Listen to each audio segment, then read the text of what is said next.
पाठ 13 क्रिया वर्ब। पढ़िए और समझिए। 1. पक्षी आकाश में हैं। 2. वे उड़ रहे हैं। वाक्य 1 में अस्तित्व का बोध होता है।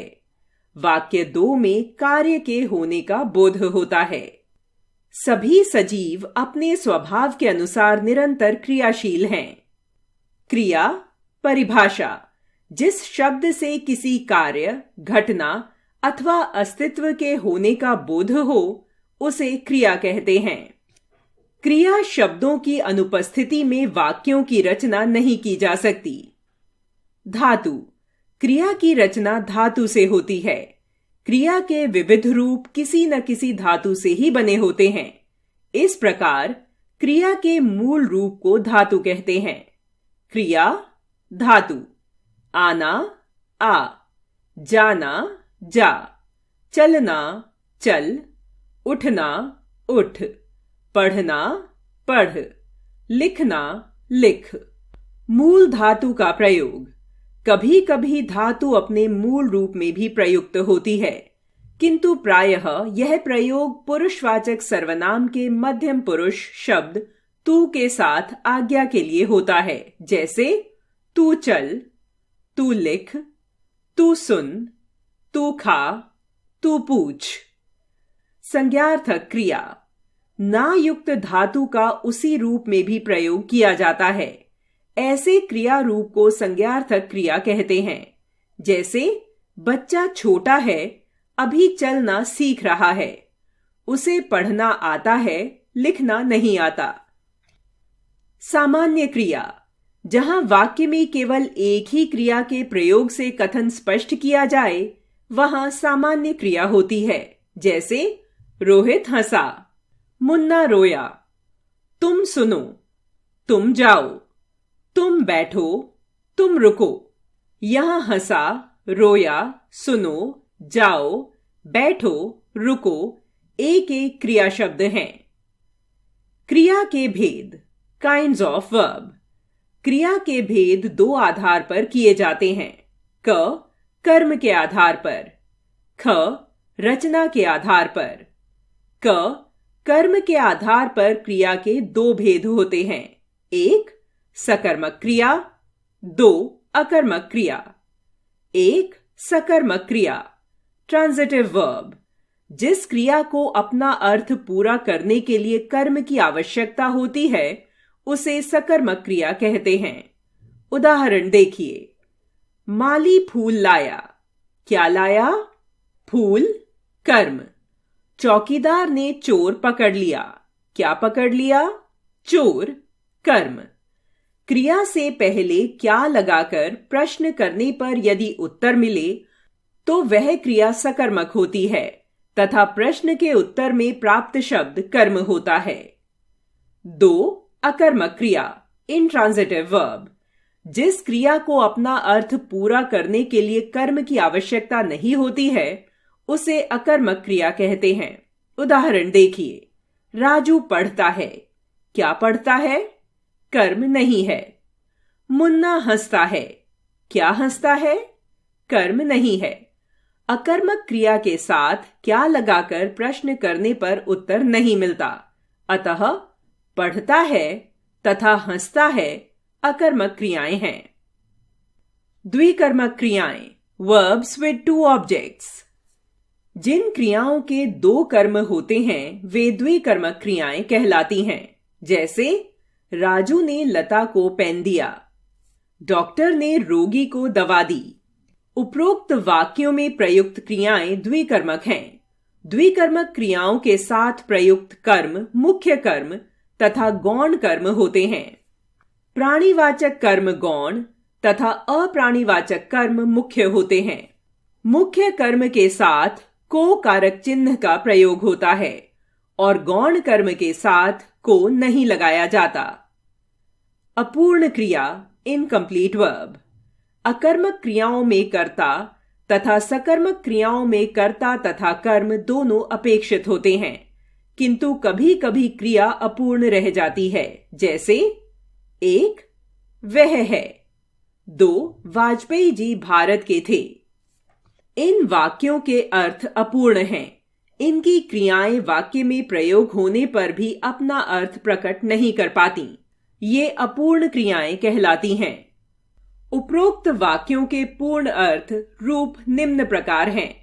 1. वह कुतुब मीनार है। 2. वाजपेयी जी भारत के प्रधानमंत्री थे। पूरक, कॉम्प्लीमेंट, अपूर्ण क्रिया के अर्थ को पूर्ण करने के लिए जिन शब्दों का प्रयोग किया जाता है उन्हें पूरक कहा जाता है। ख. रचना के आधार पर क्रिया के निम्नलिखित भेद होते हैं। 1. संयुक्त क्रिया। 2. प्रेरणार्थक क्रिया। 3. पूर्वकालिक क्रिया। 4. नाम धातु क्रिया। 5. विधि सूचक क्रिया। 1. संयुक्त क्रिया, कंपाउंड वर्ब। जब 2 या 2 से अधिक क्रियाएं मिलाकर प्रयोग की जाएं तो वह संयुक्त क्रिया कहलाती है। जैसे वह पत्र लिख चुका था। उसे जाने दो, उसे पढ़ने दो। लिख जमा चुका जमा था। जाने जमा दो, पढ़ने जमा दो। ये संयुक्त क्रियाओं के उदाहरण हैं। 2. प्रेरणार्थक क्रिया, कॉजेटिव वर्ब। जिस क्रिया से यह पता चले कि कर्ता स्वयं कार्य न करके किसी अन्य को उस कार्य को करने की प्रेरणा देता है, वह प्रेरणार्थक क्रिया कहलाती है। जैसे रामू ने डाकिये से पत्र पढ़वाया।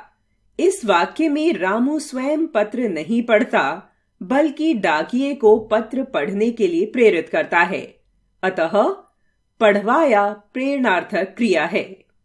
शब्द प्रेरणार्थक क्रिया: पढ़ना, पढ़वाना, लिखना, लिखवाना, मिलना, मिलवाना, कहना, कहलवाना। 3. पूर्वकालिक क्रिया, जेरेंडिव वर्ब। मुख्य क्रिया से पूर्व आने वाली क्रिया पूर्वकालिक क्रिया कहलाती है। जैसे बच्चा दूध पीकर सो गया। सोनू चित्र देखकर हंसने लगा। इन वाक्यों में मुख्य क्रियाएं हैं सो गया व हंसने लगा। इन क्रियाओं से पूर्व क्रमशः पीकर और देखकर क्रियाओं का प्रयोग हुआ है। ये पूर्वकालिक क्रियाएं। 4. नाम धातु क्रिया, नॉमिनल वर्ब। संज्ञा, सर्वनाम अथवा विशेषण आदि शब्दों से बने क्रिया शब्द नाम धातु क्रिया कहलाते हैं। जैसे संज्ञा शब्दों से बात से बतियाना, हाथ से हथियाना, लात से लतियाना, झूठ से झुठलाना, रंग से रंगना। सर्वनाम से अपना से अपनाना, विशेषण से गरम से गरमाना, चिकना से चिकनाना आदि। 5. विधि सूचक क्रिया, कमांड सिग्निफिकेंस वर्ब। क्रिया के जिस रूप से विधि, आज्ञा, उपदेश, प्रार्थना, सलाह, अनुरोध आदि प्रकट हो उसे विधि सूचक क्रिया कहते हैं। जैसे राहुल यहां आओ, आज्ञा। जियो और जीने दो, उपदेश। हे प्रभु सबको सद्बुद्धि दे, प्रार्थना। धूम्रपान स्वास्थ्य के लिए हानिकारक है, सलाह। कृपया पंक्तिबद्ध चलें, अनुरोध। सहायक क्रिया, हेल्पिंग वर्ब। वाक्य में आवश्यकता अनुसार मुख्य क्रिया के अतिरिक्त सहायक क्रिया भी प्रयोग की जाती है। जैसे राजू पढ़ता है, मुख्य क्रिया पढ़ता, सहायक क्रिया है। राहुल खेल रहा था, मुख्य क्रिया खेल रहा, सहायक क्रिया था। कुत्ता भौंकता है, मुख्य क्रिया भौंकता, सहायक क्रिया है। वाक्य में प्रयोग की जाने वाली क्रियाएं है, हैं, हूं, था, थी, थे प्रायः सहायक क्रियाएं होती हैं, परंतु जब इनके साथ मुख्य क्रिया न प्रयुक्त हुई हो तो ये ही मुख्य क्रिया का कार्य करती हैं। जैसे सहायक क्रिया के रूप में राजू हंसता है। वे टीवी देख रहे थे। अजय बाजार गया था। कोयल कूक रही थी। मुख्य क्रिया के रूप में राजू कमरे में था। वे भूखे थे। अजय प्रसन्न था। यह कोयल है।